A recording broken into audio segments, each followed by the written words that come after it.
The behavior that steals your respect is not always loud, aggressive, or obvious. Most of the time, it looks harmless. It looks like over-explaining. It looks like saying yes when you want to say no. It looks like trying too hard to be understood by people who already decided not to value you. And that is the hard truth. Respect is not only lost when you fail.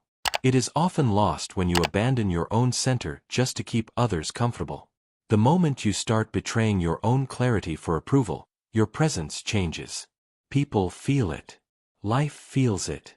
And deep down, you feel it too. That is why this hurts so much. Because the behavior that robs you of respect usually begins as a survival strategy. You do not wake up one day and decide to become smaller. You do it little by little. You soften your truth. You delay your boundaries. You laugh at what offends you. You accept what drains you. You answer immediately because you are afraid of being forgotten. You prove your value because you are afraid your silence will make you invisible. And without noticing it, you teach people a lesson about how to treat you. Not with your words, but with your patterns. This is where Stoic wisdom becomes uncomfortable, but necessary. Marcus Aurelius kept reminding himself that the soul becomes dyed with the color of its thoughts. In modern life, that means your repeated emotional habits become your identity. If you keep moving through life as if your worth depends on other people's reactions, you begin to carry yourself like someone asking for permission to exist. And once that happens, even your kindness becomes weak, your generosity becomes negotiable, and your presence loses weight. Not because kindness is weakness, but because kindness without inner firmness stops looking like virtue and starts looking like fear. A lot of people think respect is something you demand from the outside. But real respect begins in the invisible places.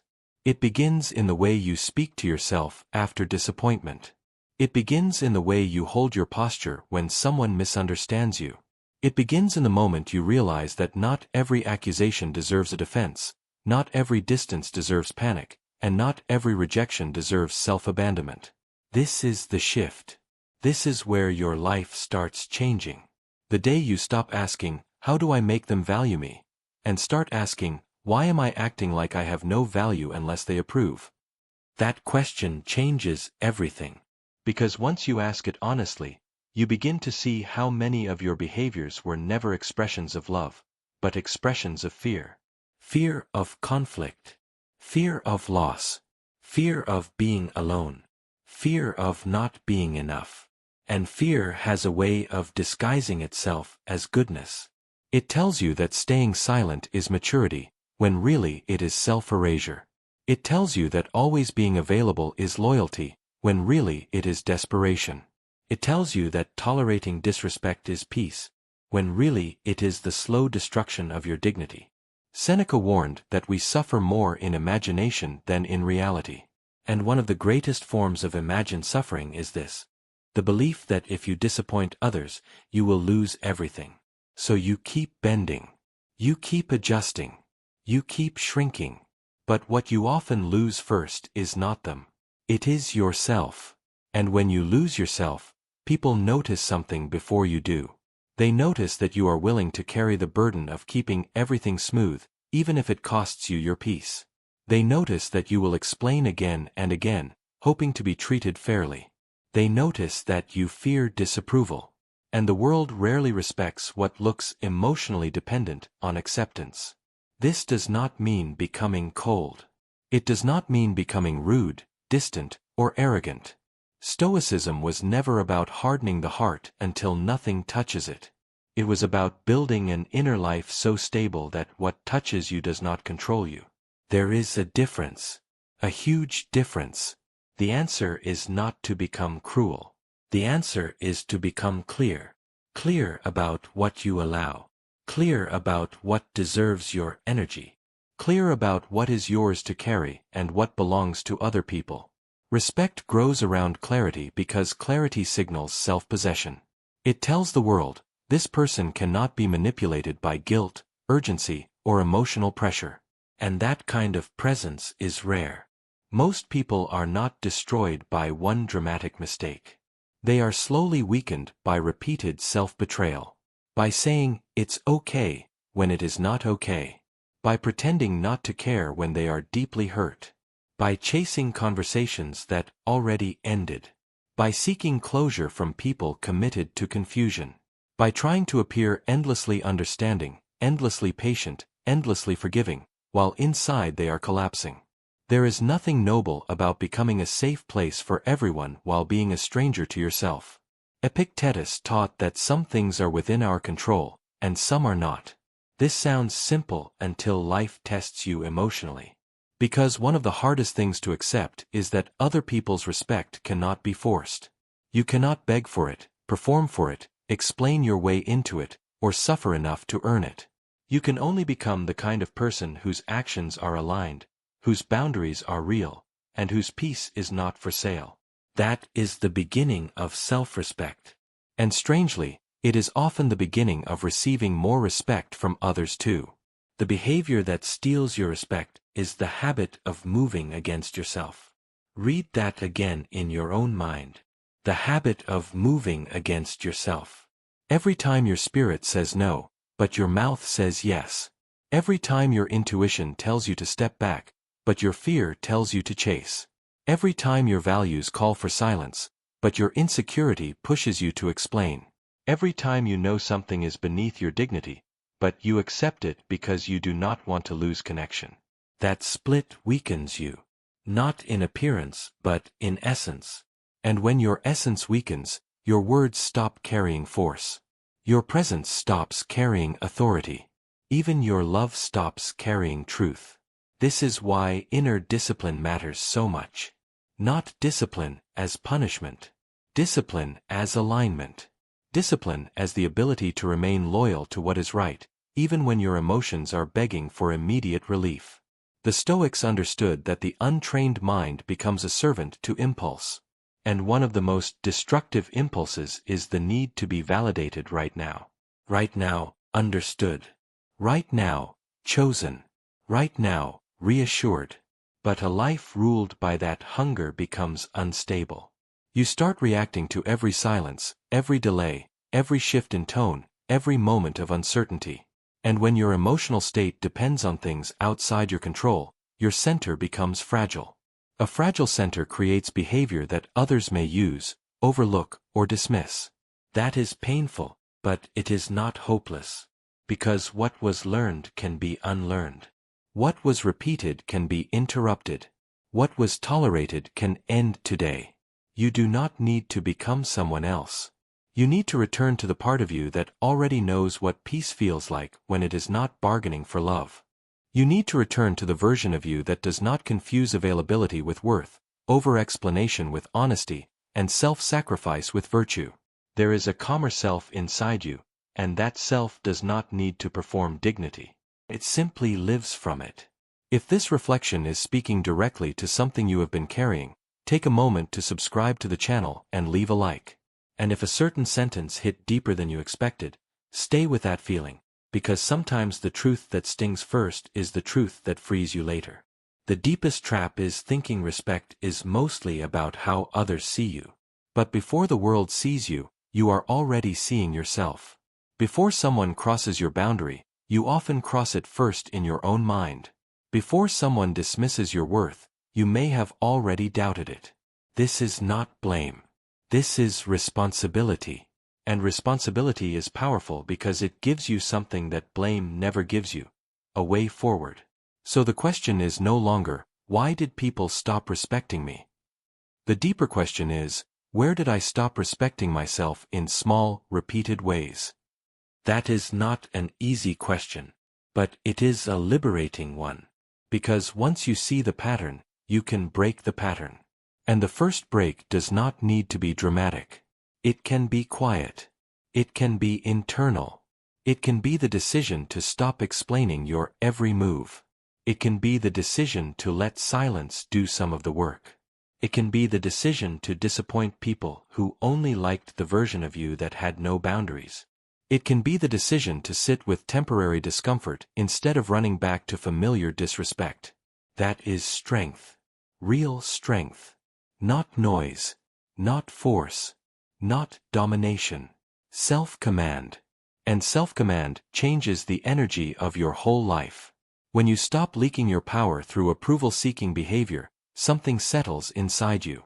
You become less reactive, less available to manipulation, less interested in winning every misunderstanding, less willing to prove your goodness to people committed to reading you wrongly. You begin to understand a quiet truth that Stoicism teaches again and again.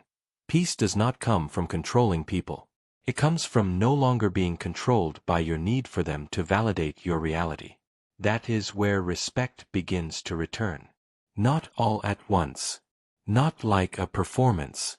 But like a man standing differently after years of bending. Like a mind breathing differently after years of panic. Like a soul remembering that dignity was never something to beg for, only something to live from. And once you taste that kind of inner steadiness, you begin to realize something profound.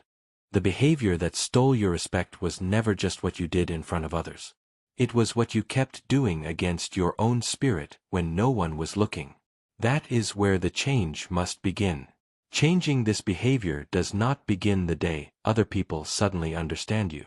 It begins the day you stop needing them to. That is one of the most difficult shifts a person can make, because so much suffering comes from the obsession with being seen correctly by those who benefit from seeing you in a weaker form. You keep thinking clarity will save you. You keep thinking one more explanation, one more honest conversation, one more display of patience will finally make them recognize your value. But the truth is, people often understand far more than they admit. They are not always confused.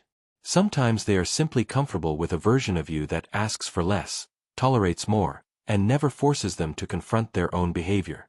That is why change can feel lonely at first. The moment you begin to reclaim yourself, some people will call you different. Some will say you changed. Some will act hurt by the very boundaries that are healing you. And if you are not careful, guilt will try to pull you back into the old pattern. Guilt will whisper that firmness is cruelty, that distance is selfishness, that silence is pride. But not every withdrawal is punishment. Sometimes it is protection. Sometimes it is wisdom. Sometimes it is the soul finally refusing to keep bleeding in places where it has never truly been safe. This is where many people fail.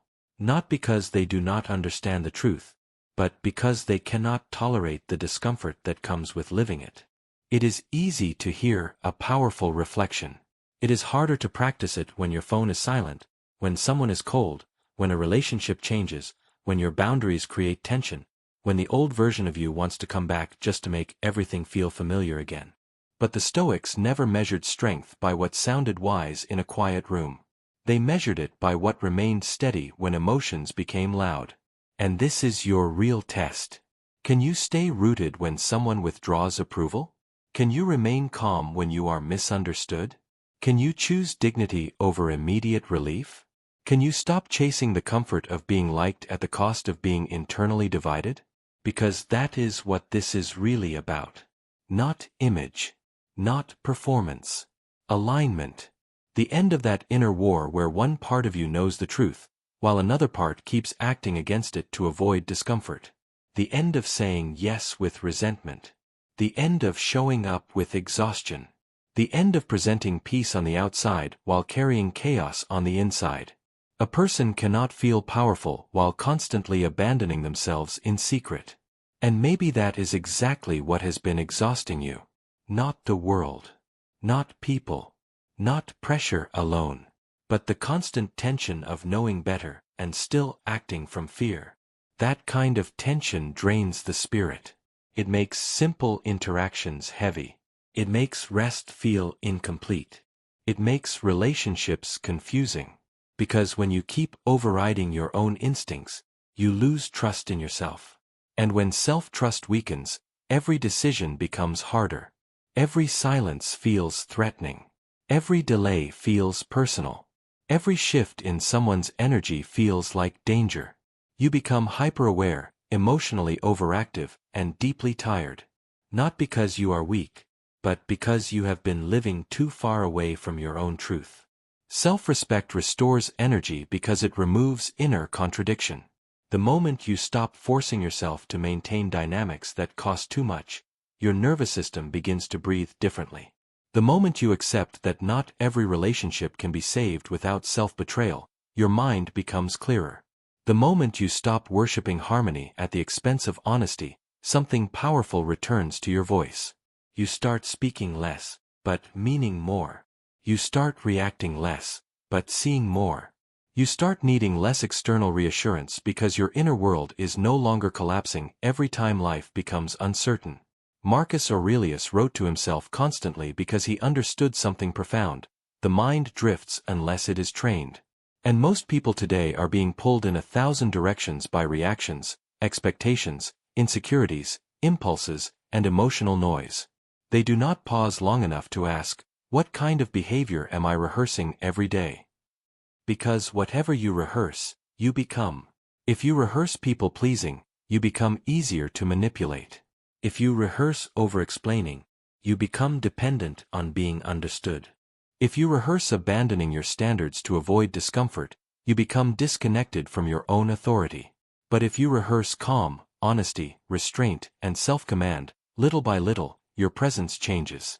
You stop entering every room hoping to be accepted. You start entering life determined to remain intact. That is different. Very different. And people can feel the difference, even when you say nothing at all. There is a kind of respect that words cannot create. It comes from congruence, from emotional stability, from the quiet force of someone who is no longer desperate to convince, chase, fix, or prove. Someone who can love without clinging, speak without begging, leave without dramatizing, remain silent without collapsing. That kind of person does not need to announce strength. Strength is already in the way they carry themselves. Maybe for a long time, you thought respect meant being agreeable, useful, forgiving, endlessly understanding. But those qualities only become beautiful when they are protected by discernment. Without discernment, goodness gets exploited. Without boundaries, generosity gets consumed. Without self-respect, love becomes negotiation. And this is why some of the most sincere people end up feeling the most unseen. They give from a pure place, but they do not protect what they give. They offer themselves freely, even where there is no reciprocity, no care, no reverence. Then one day they wake up feeling empty, confused, and resentful, wondering why their goodness was not enough. Because goodness without structure is not strength. It is exposure. And exposure without wisdom invites disrespect. This is not a call to become closed. It is a call to become selective. To stop giving your emotional availability to everyone who reaches for it. To stop making yourself endlessly accessible to people who have done nothing to prove they deserve that access. To stop treating your time, your energy, your attention, and your softness like they are unlimited resources. They are not. They are sacred resources. And the moment you begin treating them that way, others will have to adjust, or lose access to what they once took for granted. That adjustment may hurt. But pain is not always a sign that something is wrong. Sometimes pain is the feeling of old patterns losing control over you. Sometimes pain is what freedom feels like in the beginning. Epictetus taught that no man is free who is not master of himself. Think about how deep that really goes. If your mood depends on who texted back, who approved, who praised, who stayed, who chose you, then your inner world is constantly in someone else's hands. And that is a painful way to live. You may look functional on the outside, but inside, your peace is being negotiated by forces you do not control. That is not freedom. That is quiet captivity. And many people live there for years. They keep calling it love. They keep calling it loyalty. They keep calling it patience. But often, it is fear wearing noble clothes. Fear of being left. Fear of being disliked. Fear of standing alone with your own truth. Yet some of the most transformative moments in life happen when you finally choose to stand there anyway. Not with anger. Not with bitterness. Just with clarity. A clarity that says, I can feel the discomfort of this moment without betraying myself to escape it. I can survive being misunderstood. I can survive disappointing people. I can survive the end of what was only sustained by my silence, my overgiving, and my fear. That sentence alone can change a life. Because once you know you can survive that, you stop negotiating with things that were slowly destroying your peace. If this part of the reflection is touching something real inside you, subscribe to the channel and leave a like. And if you've ever felt exhausted from always being the one who understands, forgives, explains, and carries the emotional weight, write the word enough in the comments. Sometimes one honest word is the beginning of a new way of living. There is also another behavior that quietly steals respect: emotional inconsistency. Saying one thing and doing another. Declaring standards, then breaking them the moment loneliness appears. Acting strong when watched, then folding when tested in private. This creates a fracture inside you.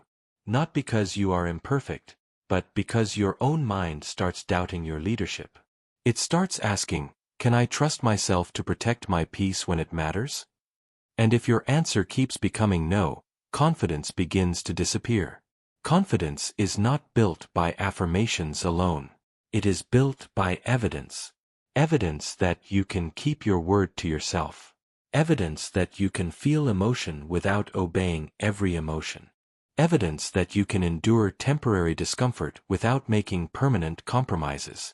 That is how inner authority is built. Quietly. Repeatedly. In private.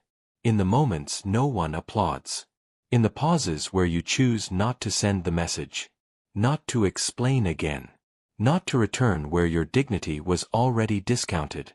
Not to chase what only felt valuable because it was withholding itself from you. Those moments matter more than they seem. They are not small. They are identity shaping. Every restrained impulse becomes a brick. Every honored boundary becomes a brick. Every act of self-respect becomes a brick. And over time, those bricks build a life that no longer leaks power from every emotional wound. That is what you are really building now. Not just better behavior. A stronger inner structure. A mind less available to panic. A heart less available to manipulation. A presence less available to disrespect. And the beautiful thing is, you do not need to become loud to do this. You do not need to announce your transformation. You do not need revenge. You do not need an audience.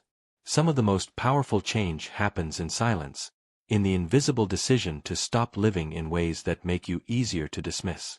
Real power is often quiet. Real dignity is often simple. Real respect is often born in moments when nobody sees the battle except you. So if you want your life to change, stop asking only what behavior others need to fix. Ask what behavior in you still cooperates with your own diminishment. Ask what habits still train people to underestimate your value. Ask where you are still trying to earn what should only meet you where you already stand whole. That is where healing becomes honest. That is where respect starts becoming natural again. That is where your life begins to return to your own hands. And this is where everything becomes quieter. Not easier all at once, but quieter. Because once you begin to see clearly, life stops feeling like one endless emotional emergency. You stop treating every disappointment like a collapse. You stop reading every rejection as proof that something is wrong with you. You stop confusing other people's inability to value you with your lack of value. And that shift is deeply freeing, because it returns your power to the place where it always belonged. Your own mind, your own choices, your own response. This is one of the deepest lessons in Stoic thought. You may not control the behavior of others, but you are never completely powerless, because your response is always shaping your future. Every time you respond with self-betrayal, you deepen the wound. Every time you respond with clarity, you begin to heal it. Every time you return to what is true instead of what is emotionally urgent, you strengthen something inside yourself that no one can easily take from you again. That is why this change matters so much. It is not just about being respected more by others. It is about becoming someone you can respect in private. because there is a certain pain in being dismissed by people. But there is an even deeper pain in knowing you participated in your own diminishment. In knowing you kept handing away pieces of your peace just to keep a connection, just to avoid tension, just to feel chosen, just to feel safe. That pain is heavy because the soul knows when it has not been living in truth. The soul knows when it has been performing peace instead of embodying it. The soul knows when it has been polite on the surface and fragmented underneath. But the beautiful thing is this: awareness changes the direction of a life. The moment you truly see the pattern, you no longer have to live inside it unconsciously. Now you can choose. You can choose to pause before reacting. You can choose to let silence be silence. You can choose to stop filling every gap with anxiety. You can choose to stop proving what should be evident through your actions. You can choose to stop begging for softness from those who only respond to access. You can choose to stop making yourself easy to disrespect by refusing to walk away from what repeatedly dishonors your peace. And yes, some of those choices will feel uncomfortable. You will have moments where the old behavior calls you back. You will feel the temptation to explain, to fix, to chase, to make sure everything ends neatly, to rescue the image others have of you, to defend your heart against every misunderstanding. But not every misunderstanding is a threat. Not every lost connection is a loss. Not every ending is failure. Sometimes what leaves your life was only feeding on the version of you that had no boundaries. That is not tragedy. That is revelation. And revelation is often painful before it becomes peaceful. Seneca understood that a wise life is not built by avoiding hardship, but by meeting hardship with inner order. That is what you are being invited into now. Inner order. A mind that does not panic at discomfort. A heart that does not confuse longing with truth. A spirit that no longer breaks itself just to avoid being broken by others. There is a maturity in that. A groundedness. A calm force that no longer needs to announce itself. When you become that kind of person, something changes in the way you move through life. You stop chasing intensity and start honoring consistency. You stop being impressed by attention and start paying attention to character. You stop asking who wants you and start asking who is healthy enough to hold your presence with care. You stop trying to be irresistible to everyone and start becoming unavailable to what drains your dignity. That is wisdom. Not the wisdom of books alone. The wisdom of experience finally understood. The wisdom of pain finally translated. The wisdom of a person who has suffered enough from their own emotional patterns that they are no longer willing to romanticize them. Because at some point, growth becomes very simple. Not easy, but simple. You get tired of your own chaos. You get tired of your own contradictions. You get tired of saying you want peace while entertaining what steals it. You get tired of calling it love when it is really anxiety. You get tired of calling it patience when it is really fear. You get tired of calling it kindness when it is really self-abandonment. And from that exhaustion, something honest is born. A new standard. A quieter life. A cleaner mind. A stronger heart. And maybe this is the real transformation, not becoming untouchable, but becoming less available to what used to destabilize you. Not becoming emotionless, but becoming less ruled by emotion. Not becoming distant from life, but becoming less dependent on life going your way in order to feel whole. Marcus Aurelius kept bringing himself back to one essential discipline. Do not let the external world take command of your inner one.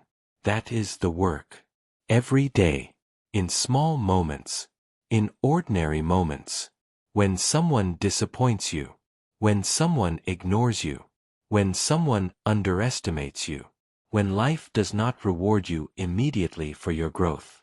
That is where your philosophy becomes real.